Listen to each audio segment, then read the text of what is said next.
If you've been recently laid off, you may have a lot of negativity. You may be steaming. It's not going to help you find a new job. You know that. So how do you get from negativity, not to positivity and this kind of la la la la, but how do you get to a place where you can be objectively presenting yourself as a positive candidate for a new role? I'm Anne-Marie Segal. I'm an executive coach and resume writer. I've been coaching for 10 years and I was an attorney for 15 years before that. And this is the second video in my series, Making Your Comeback, directed toward the many, many thousands of people who are losing their jobs in the United States in spring 2025, but open to anyone. Negativity. How do you get rid of negativity? I mean, it's not as simple as for me to say, don't be negative. Don't be negative in your interviews. Don't be negative when you're networking with people. No one likes negativity. Okay, we probably all know that. If we take a step back, which I'll be talking about over and over and again, taking a step back. And I mean by that, trying to get out of your current situation and think about it from the perspective of an observer. It's obvious that if you're coming in very negative, people are probably going to be turned off by that. But how do you get from negativity to a good place? How do you redirect?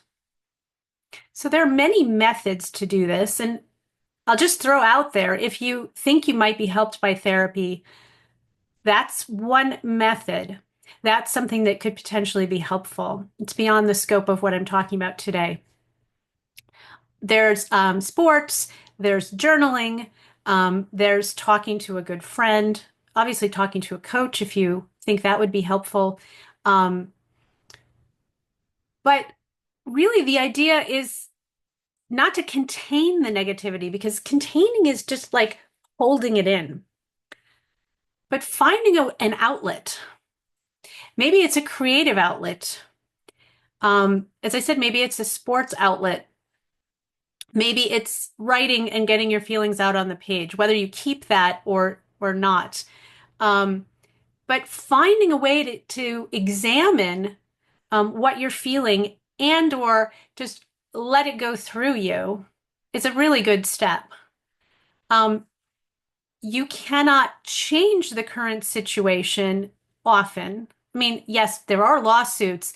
There are ways that you might be able to recover what you had. It might be that you are fortunate that you are rehired. But I'm talking about a larger project, which is really letting go of what you cannot control and then redirecting that negativity towards something that you can contribute to, some way that you can make a difference.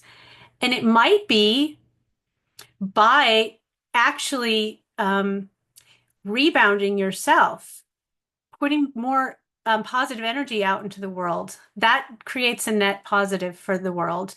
It might be by really slamming it in your next role, really finding something awesome and creating something that you never thought you could before.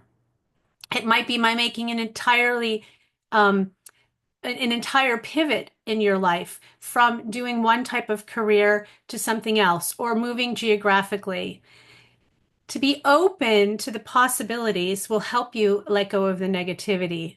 To realize that this sort of thing happens in life all the time. We make our plans, we have an expectation for the future, and it can get thrown off at any moment. And we just need to get back up to the plate. Like, the batter image, or whatever metaphor works for you, to think about your next chance to make something in your life. That's what you've been given. What you were given before has changed, and now what you're given is an opportunity to create something new.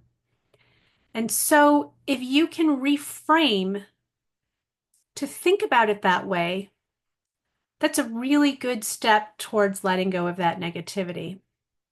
And if this is not enough for you, if you need more in terms of thinking about how and feeling. It's not just a thinking exercise, but really feeling how to make this change. I encourage you to find additional resources on it because negativity will keep you stuck.